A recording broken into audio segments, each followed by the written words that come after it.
Monthly 3,000 rupees का SIP करके 8 करोड़ का वेल्थ आप बना सकते हैं। इस फंड ने पिछली 5 ईयर्स में अपने बेंचमार्क को बीट करके रिटर्न दिया है।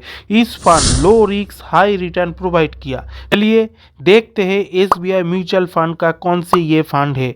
बट ये फंड देखने से पहले क्यों ये फंड हमने सिलेक्ट किया ये देखना ज़रूरी है। बहुत सारी पैरामीटर को एनालिसिस करके हमने इस फंड को सिलेक्ट किया जो आपको लॉन्ग टाइम में कम पैसा इन्वेस्ट करके एक अच्छा रिटर्न बना के देंगे। म्यूचुअल फंड में इन्वेस्ट करने से पहले सबके मन में जो क्वेश्चन आता है वो है रिस्क, बट हमने इस फंड का रिस्क पैरामीटर को एनालिसिस करके ये जाना ये फंड लो रिस्क लो वोलेटिलिटी और हाई रिटर्न प्रोवाइड किया। चलिए इस फंड का रिस्क पैरामीटर को एक बार एनालिसिस करके देखते हैं।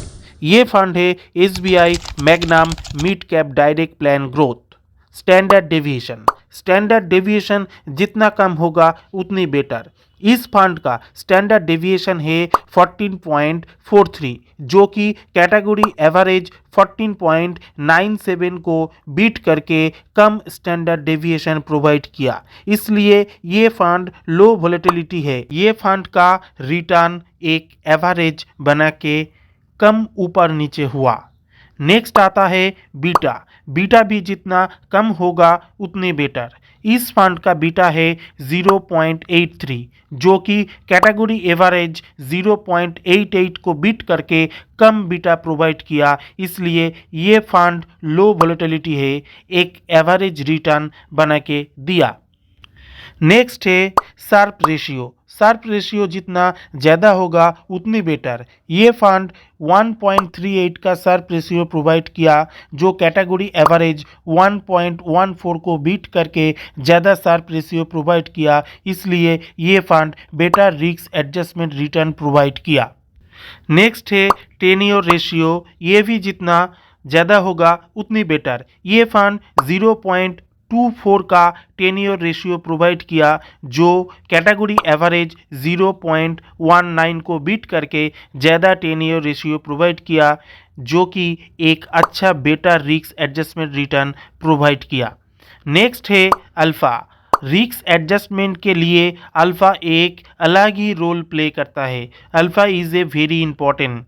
अल्फ़ा जितना ज़्यादा होगा उतनी बेटर। ये फंड 2.83 का अल्फ़ा प्रोवाइड किया जो कैटेगरी एवरेज -0.81 को बीट करके बहुत ही ज़्यादा अल्फ़ा प्रोवाइड किया। ये फंड एक बहुत ही अच्छा रिस्क एडजस्टमेंट रिटर्न प्रोवाइड किया। चलिए नेक्स्ट देखते हैं ये फंड अपने बेंचमार्क को बीट कर पाए या नहीं। इस फंड का बेंचमार्क है NIFTY मिड कैप 150। पिछले 3 सालों में कैटेगरी एवरेज रिटर्न दिया है 25.99% का। ये फंड रिटर्न दिया है 27.87%, यानी 3 सालों में ये फंड अपने बेंचमार्क को बीट किया। 5 साल में कैटेगरी एवरेज रिटर्न दिया है 22.55%। ये फंड रिटर्न दिया है 23.98%। 5 साल में भी ये फंड बेंचमार्क को बीट किया। 10 साल में कैटेगरी एवरेज रिटर्न दिया है 21.58%। ये फंड रिटर्न दिया है 21.45%। 10 सालों में बेंचमार्क को बीट नहीं कर पाया, बट बेंचमार्क का आसपास ही रिटर्न बना के दिया। चलिए इस फंड का प्रोफाइल के ऊपर नज़र डालते हैं। ET मनी रैंकिंग है 3 आउट ऑफ 22 फंड। इस फंड का VRO रेटिंग है 4, एक्सपेंस रेशियो है 0.85%, एग्जिस्ट लोड है 1%, AUM है 14,455 करोड़। 1 जनवरी 2013 में ये फंड लॉन्च हुआ था। 11 ईयर्स से ये फंड एक अच्छा रिटर्न देते आ रहे हैं। आप मिनिमम 500 रुपीज़ से SIP शुरू कर सकते हैं और लमसम 5,000 रुपीज़ से आप SIP शुरू कर सकते हैं। चलिए इस फंड का रिटर्न के ऊपर नज़र डालते हैं। पिछले 1 साल में 39.52% का रिटर्न प्रोवाइड किया। पिछले 3 सालों में ये फंड 27.87% का रिटर्न बना के दिया। पिछले 5 सालों में ये फंड 23.98% का रिटर्न बना के दिया है। पिछले 10 सालों में ये फंड 21.45% का रिटर्न प्रोवाइड किया। ऑल एन एवरेज जब से ये फंड लॉन्च हुआ है, लॉन्च डेट से ये फंड 20.54% का रिटर्न बना के दिया है।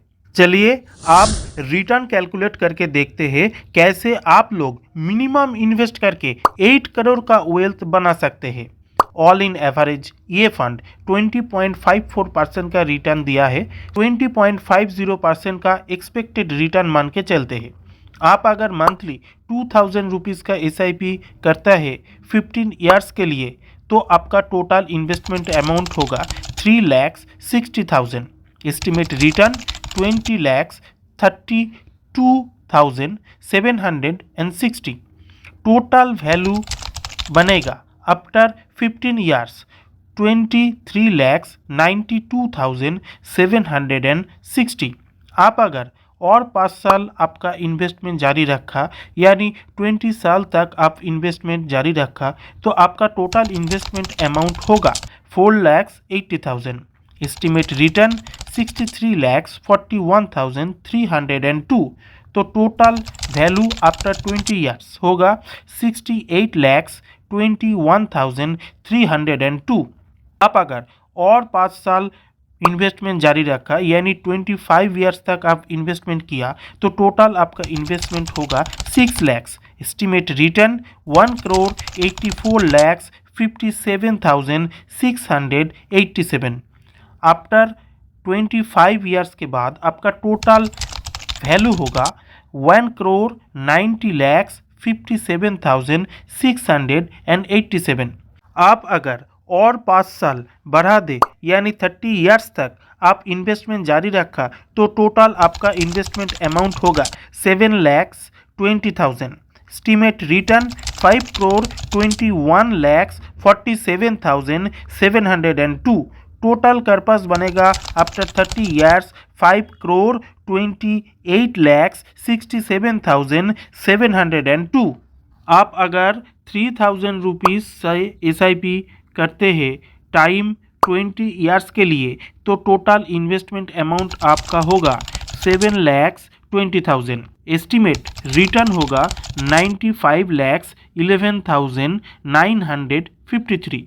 टोटल वैल्यू बनेगा आफ्टर 20 ईयर्स 1,02,31,953। आप अगर और 5 साल बढ़ा दे, यानी 25 ईयर्स तक आप इन्वेस्टमेंट जारी रखा, तो टोटल इन्वेस्टमेंट अमाउंट होगा 9 lakh. Estimate return 2,76,86,530। Total value बनेगा आफ्टर 25 ईयर्स 2,85,86,530। आप अगर और 5 साल बढ़ा दे, यानी 30 ईयर्स के लिए आप इन्वेस्टमेंट जारी रखा, तो आपका टोटल इन्वेस्टमेंट होगा 1,80,000।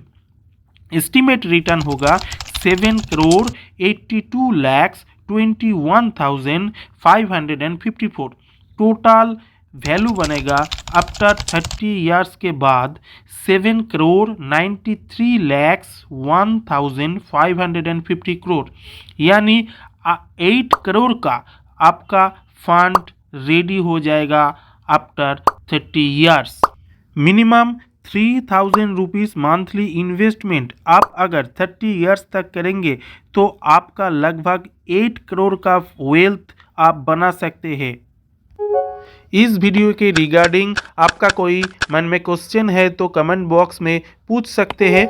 ये वीडियो अगर अच्छा लगा तो एक लाइक शेयर ज़रूर करना, और चैनल में नए हैं तो सब्सक्राइब कर लेना। चलिए मिलते हैं नेक्स्ट वीडियो में, तब तक के लिए गुड बाय।